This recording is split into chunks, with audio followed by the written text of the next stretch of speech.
Hello students. So as you all know that we were discussing chapter number 3 of civics. Why do we need a parliament? So in this chapter we have started to discuss about the role of the parliament. Okay? So what are the basic rules of role of the parliament is to select the national government, to control, guide and inform the government and lawmaking. From these first 2 points we have already discussed that to select the national government that after the elections of the Lok Sabha, around 543 plus 2 elected members are getting are going into the parliament. From them, 272 members form a government, and the remaining people are considered as the opposition party. Okay, so in this way, from this 272 members, some of the people became ministers, and one become the prime minister. So this is the ruling party from which the leaders, that means the ministers and the prime minister, is getting selected. Then we have also understood about the coalition government. What is coalition government? When any one particular party is not in majority and two or three different parties are coming together to form a government. So that kind of government is called as the coalition government. So all these points we have discussed. We have also discussed about the to control, guide and inform the government. And now the third point or the third role of the parliament is to make the law, or making of law is the third very important function or a role of the parliament. So first of all, any of the law, before it becomes a law, it is sent to the parliament in the form of a bill. Okay, so the first reading of the bill is done at the Lok Sabha. Okay, that means it is a kind of a introduction stage of that law. इसका मतलब ये होता है कि जब भी कभी कोई लॉ बनाना होता है, सबसे पहले एक बिल डाला जाता है पार्लियामेंट में, जहां पर इसको इंट्रोड्यूस किया जाता है कि क्या इशू है, क्या मैटर है और इससे रिलेटेड हमें क्या कानून या कायदा बनाना चाहिए. So first of all, it is an introduction stage. Then the second reading is done. It is a kind of a discussion stage. That means on this stage, the bill is discussed. First of all, it is introduced.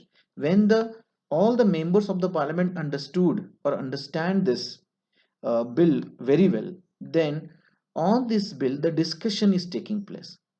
Okay, मतलब इसके ऊपर में अच्छे से discuss किया जाता है कि इसमें क्या खामियां है, क्या इसमें कमियां है. All these things are discussed in the second stage. So therefore it is called as the discussion stage. Then there is a third stage, third reading. And in the third stage, all the members of the parliament, all the members of the parliament gives a vote to this bill. It is a process of approving that bill for making it law. मतलब कि इस bill को सारे members के जरिए approve किया जाता है. And when it is getting approved by the member of the parliament, then that bill converts into the law. But not only that, first of all the members of the parliament are voting to that bill. If that vote is in majority, then that bill is sent to the president. Okay, मतलब इसको president को भेजा जाता है for signing it. And when the president signed this bill, after the signing of the president, it becomes a law.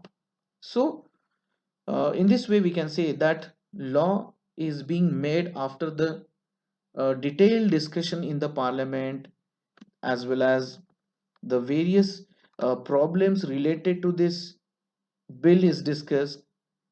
The after effects of the implementation of this law is also being discussed. After all the discussions, when the voting is done, if the majority of the member of parliaments are approving this bill, then only it is sent to the president, and then president sign over it, and then it become a law. In this way, this is the third and very important function of the parliament to make a law. Okay, now the next point that we are going to see is who are in the parliament. मतलब कि parliament में basically कौन होता है. So in parliament the people from different background are coming. Some of the seats are reserved. MPs elected represent Dalit and Adivasi in interest in parliament. Some of the MPs are there, those who represent Dalit and Adivasi communities in, interest or their issues in the parliament. And in parliament about 60 about some of the seats are reserved for the women. About 60 years ago, only 4% of the MPs were reserved for the women's category.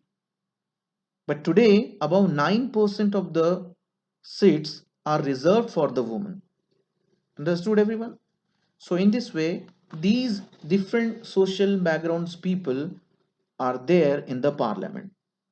Okay, so people from the different regional background comes over to in this parliament. Some of the seats are reserved. MPs are elected, represent Dalit and Adivasi interest in parliament. Reservation for women was there 4% before 60 years, but now it is increased by above 9%. So in this way, these are all the things that we need to know about the parliament, and this is how we have done with this chapter. Now the question and answers I will definitely send you through the campus care. And if you have any kind of doubt related to this chapter, kindly send me a message on my personal number.